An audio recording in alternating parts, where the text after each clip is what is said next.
El Ministerio de Defensa de Iván Duque ha sido irracional, incapaz y definitivamente de manera inadmisible va de mal en peor.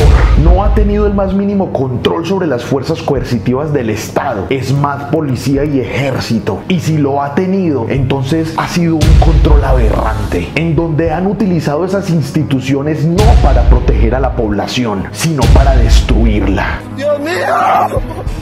¡Dios mío!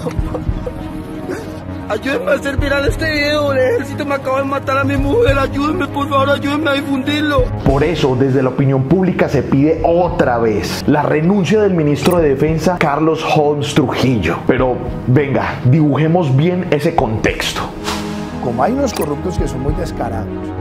El exministro de Defensa Guillermo Botero renunció, ciertamente no solo porque no era la persona idónea, capacitada y estratégica que se necesita en ese puesto, sino porque la presión ciudadana en torno a su mala gestión era muestra suficiente de cómo la selección del gabinete de Iván Duque no solamente fue mermelada, sino además insólita e incluso contradictoria. El bombardeo en el que murieron de edad en Caquetá, la desinformación de las investigaciones de la inteligencia militar ante la ONU y el regreso de los falsos positivos en medio de una estructura militar corrompida en sus jerarquías más altas, sacaron a Botero de patada del gobierno. ¿Será que así tendrá que salir también por la puerta de atrás el ministro Holmes Trujillo? Porque escuche muy bien las siguientes cifras. En el 2019 se recrudecieron las masacres en el territorio colombiano. Con un saldo de 36, el país llegaba a la cifra más alta que había tenido desde el 2014. Ya es muy grave que se presenten esos nuevos 36 hechos dolorosos bajo el ministerio de Botero. Y ahora,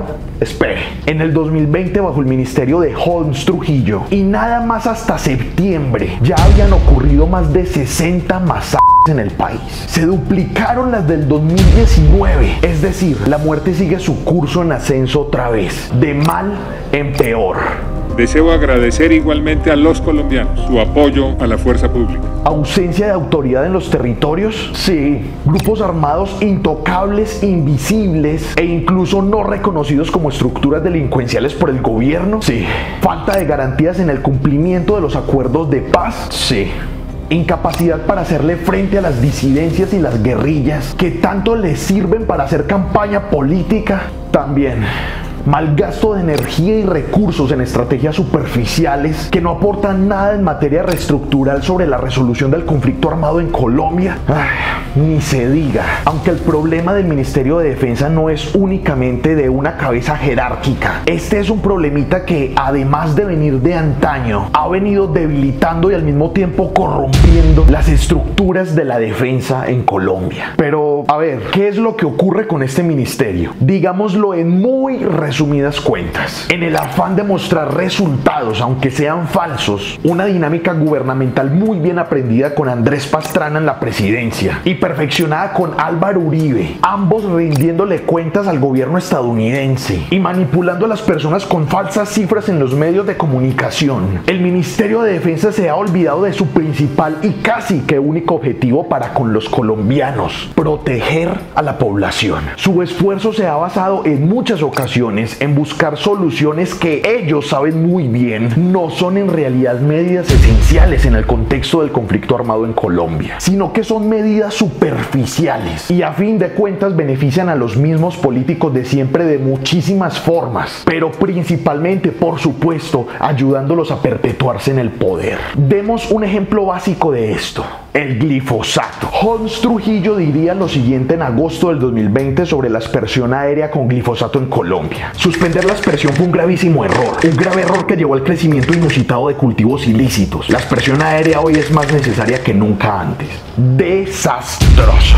Atención a los dos siguientes puntos que vamos a plantear solamente sobre eso. Primero, nosotros con nuestros impuestos tuvimos que pagar en el 2013 $15 millones a causa del uso indebido del glifosato en la frontera con Ecuador, que el gobierno y el Ministerio de Defensa de Álvaro Uribe ejecutaron en el 2008. ¿Sabe por qué perdimos ese proceso internacional y tuvimos que pagar esa platica con nuestros impuestos? Porque nuestras aeronaves arrojaron glifosato en el país ecuatoriano y y ese gobierno reclamó que hubo efectos nocivos sobre pobladores, animales, cultivos y ambiente que causaban las fumigaciones aéreas colombianas en la frontera común y que el viento arrastraba el suelo de allá. La Corte Internacional de Justicia de La Haya fue la que dijo que sí, que eso era cierto. O sea, el glifosato es malísimo para la vida. Holmes, Trujillo, Marta Lucía Ramírez, Iván Duque, el Centro Democrático, el Partido de la U y muchísimos otros quieren causar efectos nocivos sobre nuestra gente, sobre nuestra tierra, nuestra biodiversidad,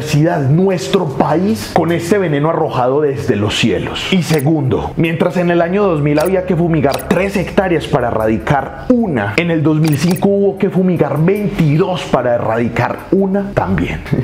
O sea, esperen ahí. Desde inicios del siglo XXI ya se sabía que este herbicida es ineficaz, pero además diversas organizaciones como la Comisión Europea advirtieron cómo es de dañino para el ser humano y la naturaleza. ¿Es en serio que esto es lo que propone el ministro de Defensa de Colombia? ¿Esto es lo que exige Holmes Trujillo y la vicepresidenta Marta Lucía Ramírez? ¿No saben en qué país biodiverso están parados? Por lo que hagamos un conteo breve. A Holmes Trujillo le piden la renuncia en realidad por puntos como la mera exigencia ofensiva de tener fumigación aérea en Colombia, la incapacidad de controlar los entes coercitivos del Estado, la corrupción que hay en el ejército, la ineficacia con respecto a sus funciones de protección al colombiano y muchísimas cosas más. El caso es que si Holmes renuncia así como lo hizo Botero, puede no servir para nada, porque la oligarquía política de siempre seguirá poniendo en ese cargo a uno igual o peor, como ya ocurrió en este caso. El Ministerio de Defensa definitivamente debe replantearse, pero sobre todo, obviamente, debe replantearse la estructura política colombiana que ha moldeado a propósito y sistemáticamente al Ministerio de Defensa de esta forma, porque simplemente así como está el ministerio, les beneficia. Como hay unos corruptos que son muy descarados, dicen, bueno, entonces me cogen y yo me voy para la cárcel 2 o 3 años y después salgo a disfrutar la fortuna, se endurece la pena y se acaban los beneficios de casa por cárcel y reducción de penas para los corruptos. La Sala de Instrucción de la Corte Suprema de Justicia acaba de notificar al expresidente Álvaro Uribe Vélez de la orden de detención domiciliaria en su contra. De detención domiciliaria en su contra. Como hay unos corruptos que son muy descarados, se endurece la pena y se acaban los beneficios de casa por cárcel y reducción de penas para los corruptos. De detención domiciliaria en su contra. Una producción de Cofradía para el Cambio.